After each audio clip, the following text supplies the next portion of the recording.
This is Rummy's Corner.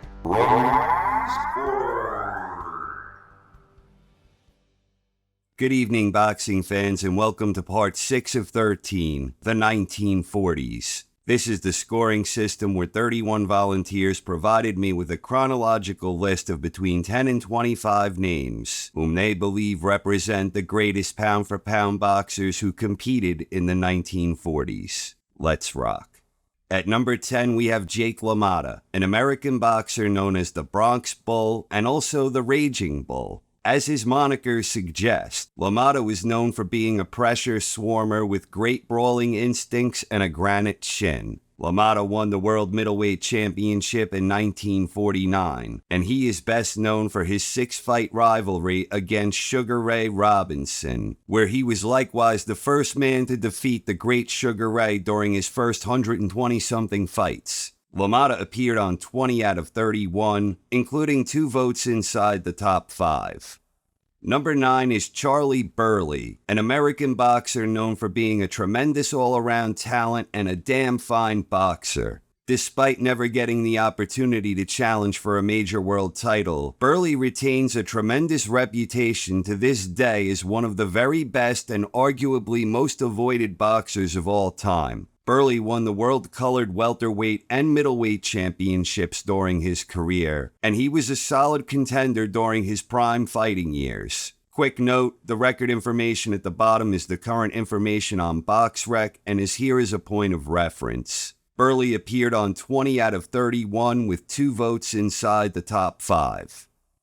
Number 8 is Archie Moore, an American boxer known for having a crafty style with great ring smarts, devastating knockout power, and outstanding all-around boxing ability. The Old Mongoose first officially entered the rankings as a middleweight and later as a light heavyweight, but throughout the 1940s, Archie never got the opportunity to compete for a major world title. Indeed, for the Old Mongoose, his first chance to fight for a title would not happen until the following decade, when he was either 36 or 39 years old. The Old Mongoose landed on 22 out of 31, including 7 votes inside the top 5.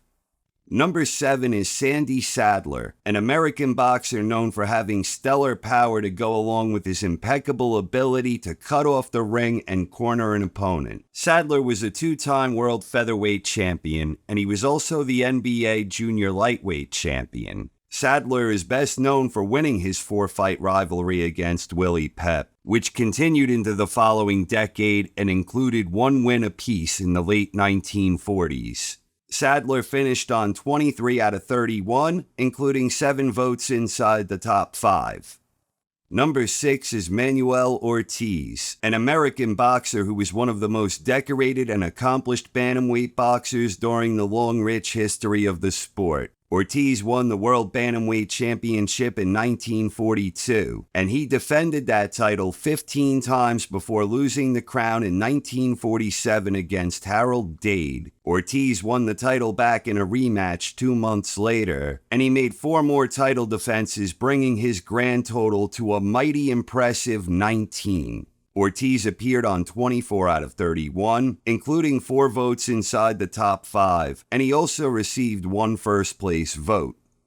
Number 5 is Ike Williams, an American boxer known for having great ring smarts with ample ability to throw beautiful combinations upstairs and down. Ike won the NBA lightweight title in 1945, and after defending that title twice, he unified with the NYSAC when he beat Bob Montgomery to become the undisputed world lightweight champion. Williams made 5 more title defenses before losing his crown the following decade. Ike appeared on 28 out of 31, and he received 11 votes inside the top 5. At number 4, we have Ezzard Charles, an American boxer known for having sublime all-around boxing ability with slippery defensive aptitude and a very versatile offensive arsenal. The Cincinnati Cobra is widely regarded as the greatest light heavyweight boxer of all time. This despite the fact that he never even got an opportunity to challenge for a title there. Ezzard did, however, get the chance to fight for the heavyweight championship. Charles won the NBA heavyweight title in 1949 and made 2 defenses that same year. His reign would extend into the 1950s, where in total he made 8 title defenses, including a unification win with the NYSAC to become undisputed world heavyweight champion. Charles appeared on 30 out of 31. He had an incredible 28 mentions inside the top 5, and he also received 1 first-place vote. It is also interesting to note that the point total here for Ezzard is the highest we have seen so far in the survey series, and more on that later. Number 3 is Willie Pep, an American boxer best known for his elusive defensive wizardry to go along with a brilliant blend of skills and smarts.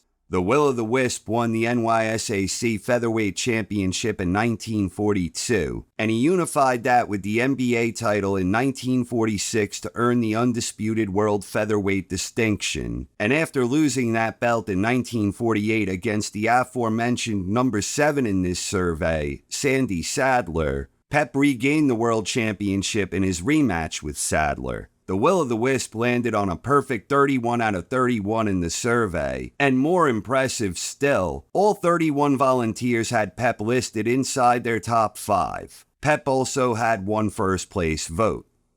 At number 2, we have the Brown Bomber, the great Joe Louis, an American boxer who is known for having an ample skill set with terrific balance and incredible knockout power. The Brown Bomber won the World Heavyweight Championship in 1937, and he went on to have the most dominant reign in heavyweight history, which extended well into the 1940s. Indeed, 17 out of his record 25 consecutive title defenses happened between 1940 and 1948. Louis became the 9th boxer in the survey to appear inside the top 5 in multiple decades. Louis was a unanimous choice in the survey, receiving mention on a perfect 31, where he received 30 mentions inside the top 5, which included 5 first-place votes.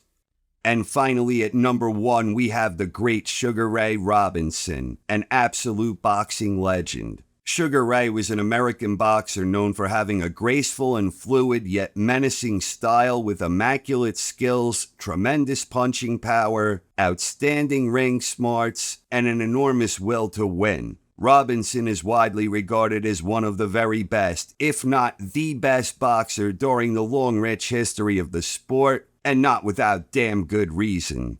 Excluding his accomplishments from the 1950s altogether, what Robinson did in the 1940s was extraordinary. Robinson won over 100 fights, losing only once and drawing twice. Robinson won the World Welterweight Championship in 1946, and he was undefeated as a welterweight competing against other welterweights. All 31 volunteers unanimously agreed that Sugar Ray was inside the top 5, with 23 volunteers awarding Robinson the top spot. This is a pretty damn strong consensus in favor of Sugar Ray Robinson in the 1940s. Here is the final top 10 list from the 1940s. I like these results a lot. From top to bottom, it is literally filled with boxing legends from the 1940s. Just missing the cut at number 11 was Billy Conn, but he was more than 200 points behind the number 10 boxer in the survey, Jake LaMotta. Only 2 things really jumped out to me here, and one is that as we move forward through time, the participation is growing. This is, to some extent, to be expected, because as we get closer to the present, most boxing history buffs tend to have better access to information. Case in point, Ezzard Charles at number 4 in the 1940s had more points than any boxer who finished first previously. He had more points than Bob Fitzsimmons from the 1890s, more points than Joe Gans in the 1900s, more points than Sam Lankford in the 1910s, more points than Harry Greb in the 1920s, and even more points than Henry Armstrong in the 1930s. I hope this trend continues as we venture toward more modern decades, as I appreciate the participation and believe in the scoring criteria, where larger sample sizes should render stronger consensus in the results. But those are just raw point totals, so more participants means more total points being allocated. Then there is the entire case involving Joe Louis. The Brown Bomber was the 9th boxer to appear in multiple decades, but more impressive still, he was just the 5th boxer to appear inside the top 5 in multiple decades. So the great Joe Louis joins the exclusive group of boxers which included Jack Johnson, number 2 in the 1900s and number 4 in the 1910s.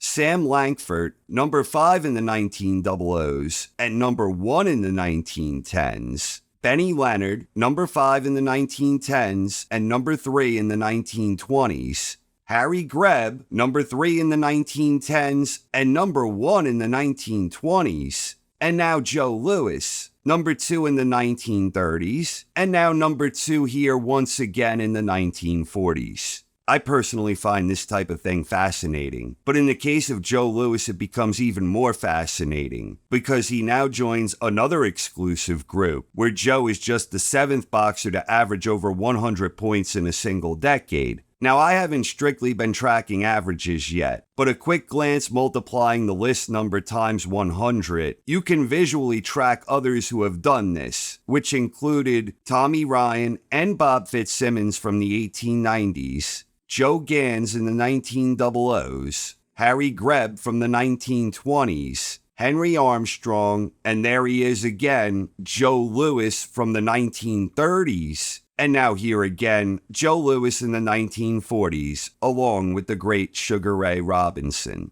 It is difficult to imagine that Joe Louis did not finish at the top of any given decade, but when you look at the two guys who beat him out for the top spot, Henry Armstrong from the previous decade, and now Sugar Ray, it's understandable. And then, of course, there are always going to be talents whose careers cross over the arbitrary decade line. So when you see Joe finish at number 2 in back-to-back decades, where he is only the 5th boxer to place inside the top 5 in multiple decades, and that Joe also represents 2 out of 7 instances when we saw someone average over 100 points per volunteer, the only one who has done so twice, Joe still performed exceptionally well in the context of this exercise, regardless of the fact he was bested by Armstrong and Robinson. A very special thanks to the 31 volunteers who contributed to the 1940s edition of this boxing survey experiment. I really do appreciate your time and commitment. You all rock. Thank you very much. For those who want to participate in the remaining decades from the series, I provided a link in the description, and all official submissions must be made in that thread over at boxingforum24.com. So what do you think of the top 10 list from the 1940s? Please share your views in the comments section. Thank you very much for watching, everyone. I hope you enjoyed, and have a wonderful night. This is Rummy's Corner.